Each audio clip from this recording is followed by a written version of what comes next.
We've got a great conversation today with Lucas Kunce, the US Marine challenging Josh Hawley for Missouri Senate seat. I think he's got a real chance to beat him. Lucas is the kind of guy who calls out BS when he sees it. He just called Tommy Tuberville to the mat on Fox News for harming national security. We get into that in our conversation, but first, I want you to see his latest ad. Manhood. You'd hope that means courage. Courage isn't something you can give speeches or write a book about. It's not sitting on the sidelines while others sacrifice, or denying help to those who did. It isn't putting people down or trying to control them, or using your own power for profit or ambition. In Missouri, you can't fake courage. We're the show-me state. Courage is something you have to show us. It shows in the working class people that pitch in to help the family next door bankrupted by medical bills. It shows in the Marine who signed up to honor and serve the community that took care of him. It shows when a Missourian stands up to the powerful, when he fights to rebuild his state, to empower people, to secure our future. If you want to be told about manhood, some guy wrote a book about it. But if you want someone to show you courage, send Lucas Kunce to the Senate. Lucas Kunce, welcome to Against All Enemies. Definitely want an update on the campaign, but tell me about this op-ed. You're calling out Senator Tommy Tuberville on Fox News. What's that about?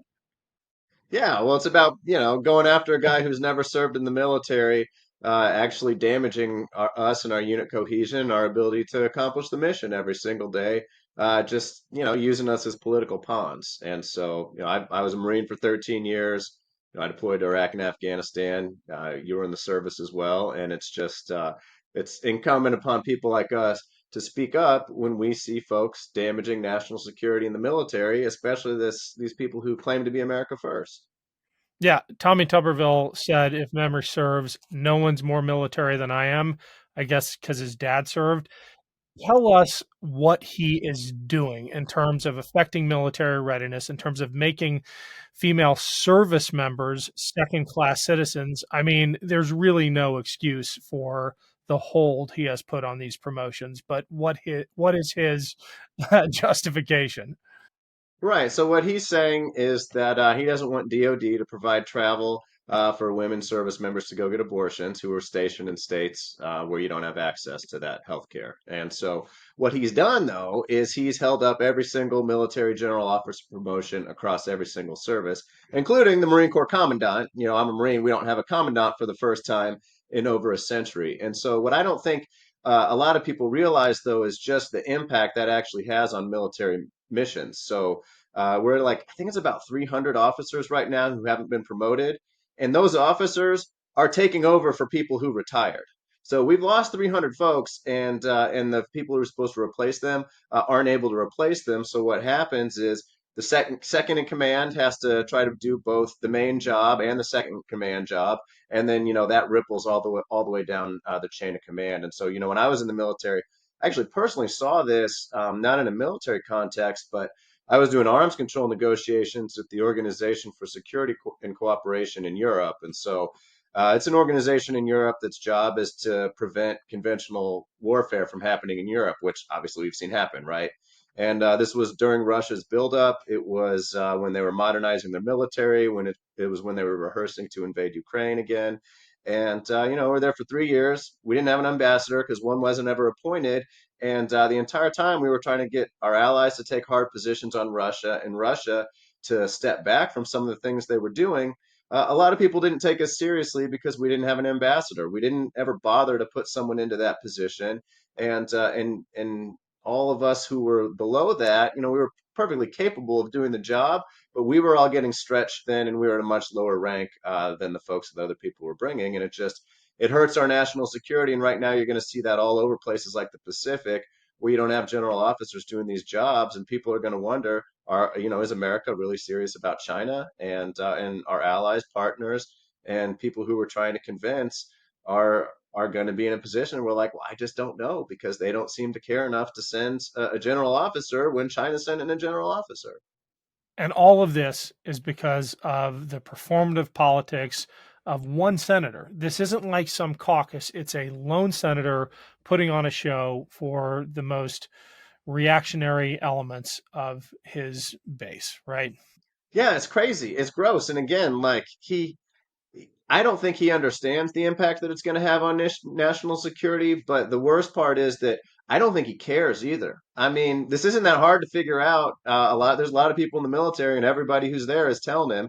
And these are career officers, right? These aren't political folks. It's general officers, the outgoing Marine Corps commandant. It's people like that who are asking him to make sure that Marines and other service members can accomplish their mission and keep America safe. As I've gotten older, I have noticed that on the occasions when I have an alcoholic drink, I don't bounce back the next morning the way I did when I was younger, until I discovered Z-Biotics. Z-Biotics Pre-Alcohol Probiotic is the world's first genetically engineered probiotic. It was invented by PhDs to tackle mornings after drinking. Here's how it works. When you drink, alcohol gets converted into a toxic byproduct in the gut. It's this byproduct, not dehydration, that's to blame for your rough next day. Z-Biotics produces an enzyme to break this byproduct down. It's designed to work like your liver, but in your gut where you need it most. Just remember to drink Z-Biotics before drinking alcohol, drink responsibly, and get a good night's sleep to feel your best the next day. The first time I tried Z-Biotics was at a wedding. As instructed, I drank a bottle of Z-Biotics before any alcohol and was amazed at how I felt the next day. Every time I have a Z-Biotics before drinking, it makes such a difference the next day. Even after drinks the night before, I know I'll be able to get back to my daily routine like working out or mowing the lawn. Give Z-Biotics a try for yourself. Go to zbiotics.com/boats to get 15% off your first order when you use BOATS at checkout. Z-Biotics is backed with a 100% money-back guarantee, so if you're unsatisfied for any reason, they'll refund your money, no questions asked. Remember to head to zbiotics.com/boats and use the code BOATS at checkout for 15% off. Thank you, Z-Biotics, for sponsoring this episode. Hey, everyone. If you've been watching this show, you've already heard me mention our sponsor, Storied Hats. Thanks to all of you who've already bought one. You know they are top-quality hats made in fair trade facilities with sustainable materials. I've got a great new offer for listeners of this show. If you get one hat, it's 15% off. And if you get a second hat, that one is 50% off. Check them out, get a great hat or two, and support both our show and a small business that is doing its part for the planet. Thanks. I think it bears reminding people that this is the same senator who, when challenged about the danger that white supremacists, white nationalists in the military pose, responded, I don't see white nationalists, I see Americans. I mean, that's who we're dealing with here. Any claim to care about national security, I think, goes out the window when you're defending white nationalists in the military. Yeah, dude, it's crazy. I mean, there's no room for extremists in the military. I led a police training team in Iraq on many missions, dodging IEDs, trying to bring everybody home safe. It was me, 12 Marines, and a Navy corpsman. We are all different colors from all different backgrounds, economic and cultural. And the last thing that we would have wanted or needed on those missions was somebody who was an extremist taking positions that really would have broken our unit cohesion and morale and had everybody infighting over things that really aren't relevant, right? I mean, we were all good Americans trying to keep our country safe, serve our communities. And to think that he would want people in positions like that when really, these are life and death situations. You can't be fighting with each other because you don't like the color of somebody else's skin. Like, that's crazy. It's un-American, and it would have been very bad for us. And so, I mean, it's just, you're right. Like, the dude doesn't care about national security. He doesn't care about unit cohesion. He doesn't care about the military being able to accomplish the mission.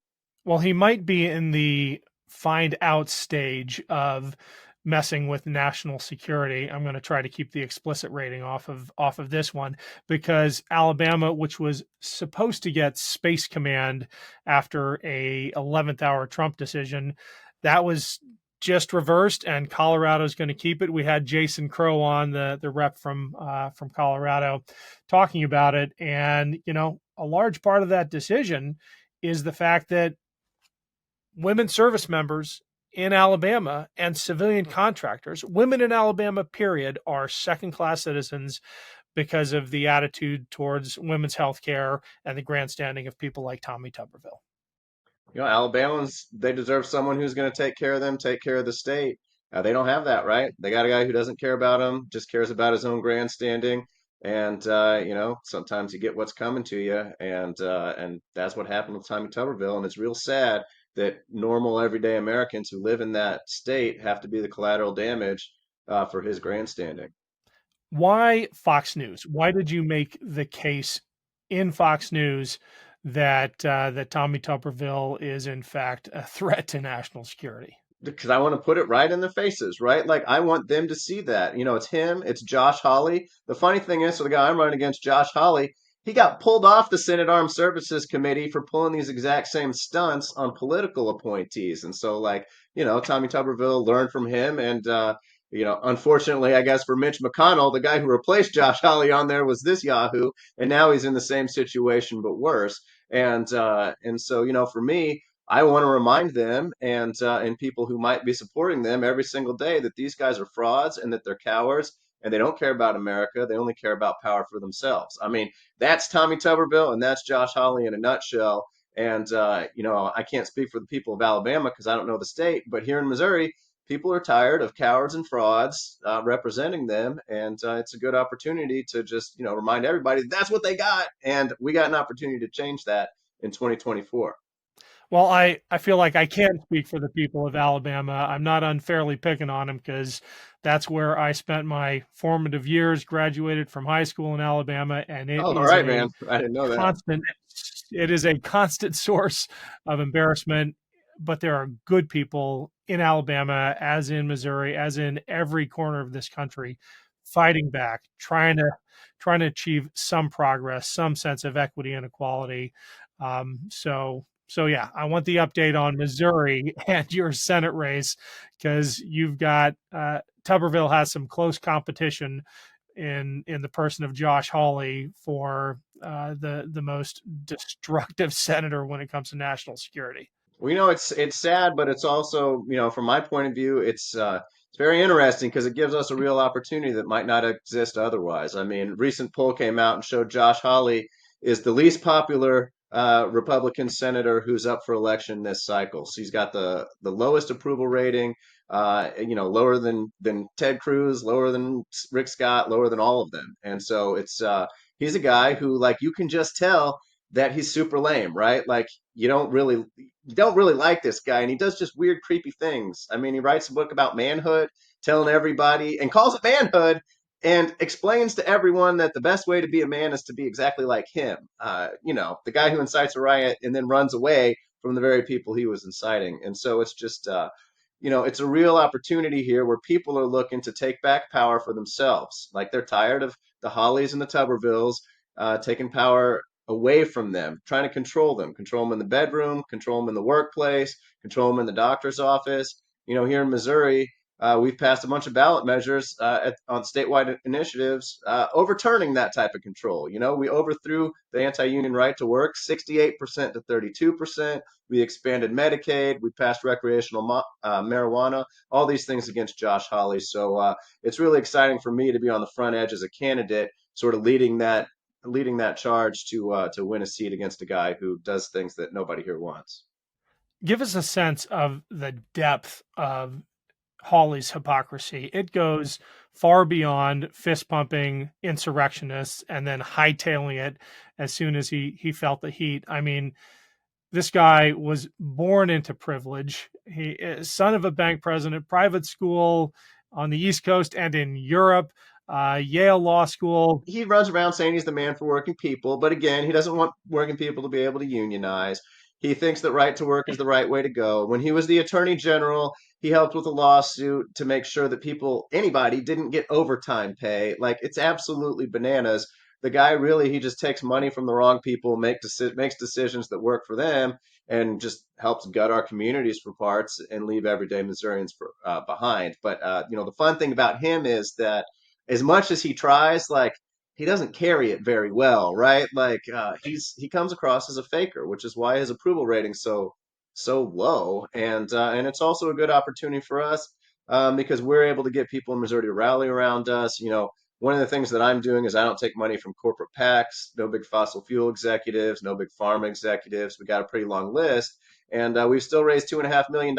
We've raised more than him if you take away the fact that Republicans and the National Republican Senatorial Committee have been bailing him out with campaign transfers in order to keep his numbers up. And so we've been able to be very competitive with the rules that we put in place for ourselves, the self-imposed rules, and an average donation of somewhere around $30. So it's really exciting to see a true movement building out here in the Midwest against the hypocrisy that people like him bring here.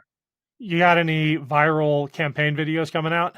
Well, we knocked a couple out. Our launch video went pretty fire, and then I don't know if you saw Oh, I know, I know. John Hamm did a video for us too about Josh Hawley's little manhood book, and we do have a couple more that we're brainstorming right now, and we're real excited to get them out there here in the foreseeable future.